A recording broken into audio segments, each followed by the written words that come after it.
साथियों, कुछ समय से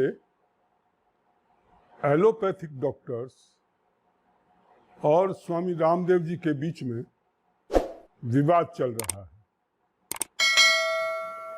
डॉक्टर्स कहते हैं कि उनका जो भी कुछ कार्य है वो साइंटिफिक होता है। स्वामी रामदेव जी आयुर्वेद की बात करते हैं, डॉक्टर्स उसे पसंद नहीं करते और इस बात पर विवाद चल रहा है। अभी डॉक्टर्स ने काला दिवस भी मनाया था और स्वामी रामदेव जी से मांग की थी कि वो क्षमा याचना करें, और भी बहुत से मुद्दों को लेकर के इसमें आपने मीडिया में देखा होगा, ये लगातार चल रहा है। मैं पहले तो इस विवाद को अप्रासंगिक मानता हूं, क्योंकि एलोपैथी के डॉक्टर्स जो हैं वो भी काम कर रहे हैं कोरोना के नियंत्रण के लिए। आयुर्वेद के जो भी डॉक्टर्स हैं, वैद्य हैं, या स्वामी रामदेव जी, वो भी काम कर रहे हैं, और जिनका जितना भी कंट्रीब्यूशन है उसके प्रति हमें आभारी होना चाहिए और दोनों का आभार मानना चाहिए।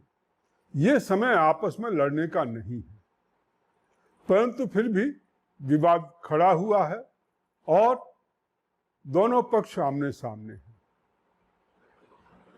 इस संदर्भ में मैं एक बात की तरफ आपका ध्यान आकृष्ट करना चाहता हूं। पिछले दिनों हमने देखा कि जो कोरोना के मरीज थे वो कोरोना से कम मरे, वो गलत दवाइयां, गलत इंजेक्शन और गलत ट्रीटमेंट के कारण उनकी मृत्यु ज्यादा हुई है।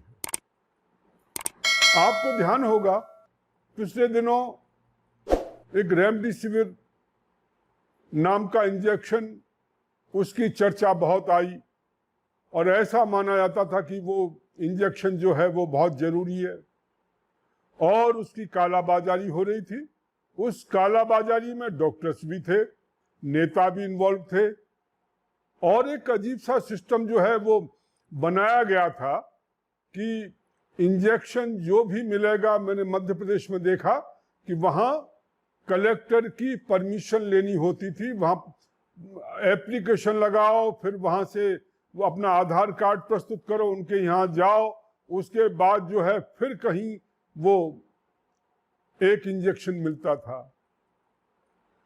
और वो भी तब जबकि आप नेताओं से जो है सिफारिश करवा दें, मंत्री से सिफारिश करवाएं। इस ढंग की स्थिति जो है वो हुई, जबकि पहले से ही कुछ डॉक्टर्स ये बोल रहे थे कि इस इंजेक्शन का कोरोना के इलाज में कोई उपयोग नहीं है। के अग्रवाल और ऐसे अनेक डॉक्टर्स जो हैं, काफी डॉक्टर्स इस बात के लिए सचेत कर रहे थे कि ये रेमडेसिविर इंजेक्शन के लिए जो मारामारी हो रही है, इसका तो इसमें कोई फायदा ही नहीं है। इसी प्रकार से प्लाज्मा थेरेपी का विकास हुआ और उसके लिए दिल्ली में एक प्लाज्मा बैंक भी बनाया गया, और अरविंद केजरीवाल सरकार अपनी ओर से ये कह रही थी कि देखिए जी, विदेशों में हमारी बहुत चर्चा हुई है इस प्लाज्मा बैंक की, और ऐसा वैसा इसके बड़े अच्छे परिणाम आए। डॉक्टर्स ने बताना शुरू किया कि इसकी कोई आवश्यकता नहीं है, इसका कोई फायदा नहीं। बाद में सेंट्रल गवर्नमेंट ने और WHO ने भी इसके बारे में बताया कि इसकी कोई आवश्यकता नहीं है। इसी प्रकार से स्टेरॉइड्स का इस्तेमाल जो है वो बहुत किया गया डॉक्टर्स के द्वारा, और उसके बड़े घातक परिणाम जो हैं मरीजों को देखने को मिल रहे हैं। ठीक होने के बाद भी उनके जो कॉम्प्लिकेशंस हैं वो देखने को मिल रहे हैं। बाद में सेंट्रल गवर्नमेंट कहती है कि इसका भी कोई उपयोग उस इलाज में नहीं है। तो मैं यहां पर ये जितने भी साइंटिफिक डॉक्टर्स जो अपने आप को कहते हैं उनसे पूछना चाहता हूं, आखिर ये कौन सी साइंस है जिसमें आप जो है बिना सोचे समझे, बिना देखे भाले आप जो है इलाज करना शुरू कर देते हैं, और जब लोग मरने लगते हैं और जब मरते जा रहे हैं बाद में आप कहते हो कि साहब इसका तो कोई उपयोगिता ही नहीं थी। आज इंजेक्शन के लिए भी कहा जा रहा है, आज स्टेरॉयड के लिए भी कहा जा रहा है, आज प्लाज्मा के लिए भी कहा जा रहा है। इस ढंग से ये जो इसकी ब्लैक मार्केटिंग हुई, मारामारी हुई और ऐसा माना जा रहा था, ये किसने, ये विचार किसने फैलाया? ये कौन से डॉक्टर्स थे, ये कौन सी साइंटिफिक कम्युनिटी थी जिन्होंने ये विचार फैलाया कि इसके बिना इलाज नहीं हो सकता? और आज सेंट्रल गवर्नमेंट ने भी ये स्टेप जो लिया, ये क्लैरिफिकेशन दिया, उसमें भी उन्होंने बहुत देर लगा दी। क्या उनके पास जो एक्सपर्ट टीम है उन्होंने बताया नहीं था उनको? क्या वो सोए हुए थे या सरकार सोई हुई थी? जब दूसरे डॉक्टर्स ये बता रहे थे कि इनका कोई उपयोग नहीं है, तो इस बात को क्यों नहीं सुना गया? या इनके पास जो एक्सपर्ट कमेटी, सेंट्रल गवर्नमेंट के पास जो एक्सपर्ट कमेटी डॉक्टर्स की बनी हुई है, उनके द्वारा इसके बारे में क्यों नहीं बताया, क्यों नहीं वार्निंग दी गई? जब सब कुछ हो चुका है उसके बाद सेंट्रल गवर्नमेंट की तरफ से क्लैरिफिकेशन आता है कि इनकी कोई आवश्यकता नहीं है। एक बात और, ऑक्सीजन के को लेकर के बहुत मारामारी हुई, इसके लिए भी बहुत ज्यादा कालाबाजारी हुई, ब्लैक मार्केटिंग हुई, और उसमें डॉक्टर्स भी इन्वॉल्व थे और जो मेडिकल स्टाफ होता है वो भी इन्वॉल्व था। सारे के सारे लोग इसमें इन्वॉल्व थे। मैं जानना चाहता हूं, ये जो ब्लैक मार्केटिंग हो रही थी, इसमें ये कौन सा साइंटिफिक कार्य किया गया था इनके द्वारा? और अब पता लग रहा है कि ये जो उसकी कमी को लेकर के जो पैनिक क्रिएट किया गया, एक से एक जो हॉस्पिटल, डॉक्टर्स और मुख्यमंत्री शोर मचा रहे थे कि ऑक्सीजन नहीं है, ऑक्सीजन नहीं है, ऑक्सीजन नहीं है। उस कारण से गलत ऑक्सीजन जो है लोगों को दी गई और उसके परिणाम स्वरूप लोगों की ज्यादा मौतें हुई ऑक्सीजन देने के बावजूद। इसके लिए कौन जिम्मेदार है? ये साइंटिफिक कम्युनिटी जिम्मेदार नहीं है क्या? तो कोरोना के नाम पर ये जो भी कुछ चला है, इसमें सेंट्रल गवर्नमेंट तो जिम्मेदार है ही, स्टेट गवर्नमेंट तो जिम्मेदार है ही कि उन्होंने कोई व्यवस्था नहीं बनाई, उन्होंने वार्निंग नहीं दी, उनके एक्सपर्ट पता नहीं कहां सोते रहे। और ये जो साइंटिफिक कम्युनिटी जो अपने आप को कहते हैं, साइंटिफिक डॉक्टर्स जो अपने आप को कहते हैं, ये लोग भी इसमें इन्वॉल्व थे।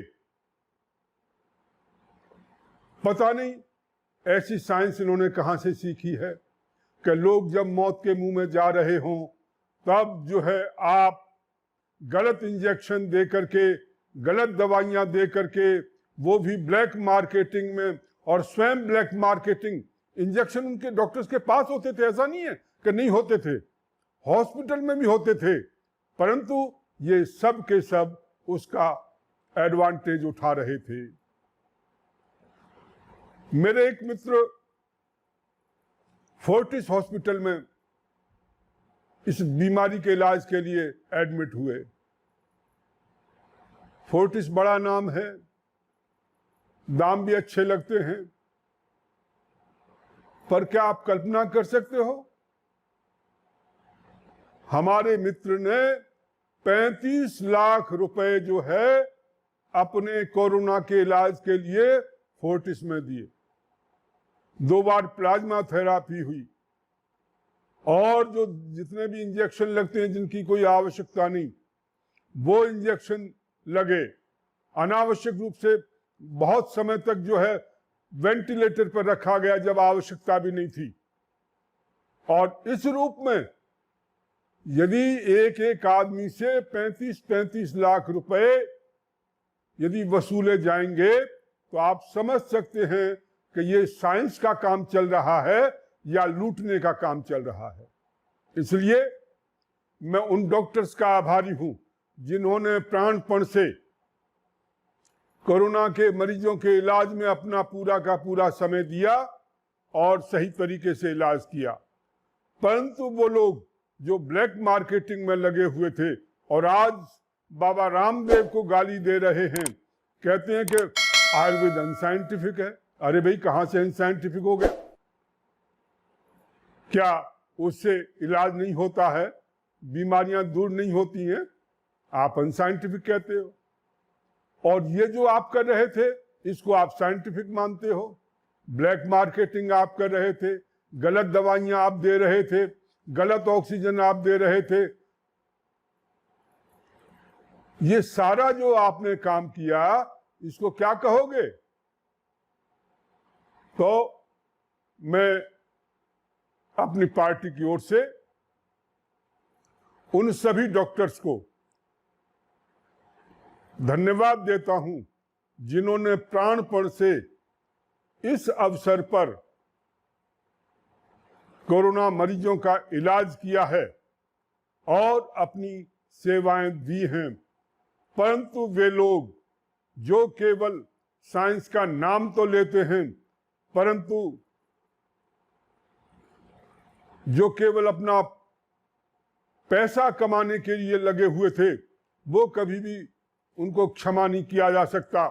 और ऐसे लोगों को स्वामी रामदेव जी के बारे में बोलने का कोई हक नहीं है। और मैं कहना चाहता हूं कि अब मिलकर, चाहे आयुर्वेद के माध्यम से चाहे एलोपैथी के माध्यम से, सही दवाइयों का चयन हो और उसके माध्यम से लोगों का इलाज हो। इसके लिए हमें ध्यान देने की आवश्यकता है और सरकारों को भी ज्यादा सावधान रहने की आवश्यकता है। मैं समझता हूं यहां पर सेंट्रल गवर्नमेंट की जिम्मेदारी बनती थी कि वो गाइडलाइंस तुरंत जारी करते, परंतु उन्होंने गाइडलाइंस जारी करने में बहुत समय लगा दिया। उनके जो भी एक्सपर्ट हैं उन्होंने अपनी रिपोर्ट देने में इतना समय ले लिया कि जबकि सब कुछ चौपट हो चुका था, लोग लाखों की संख्या में जो है मर चुके हैं, उसके बाद वो अपनी गाइडलाइंस जारी कर रहे हैं। तो ये भी अक्षम्य अपराध है। बहुत बहुत धन्यवाद।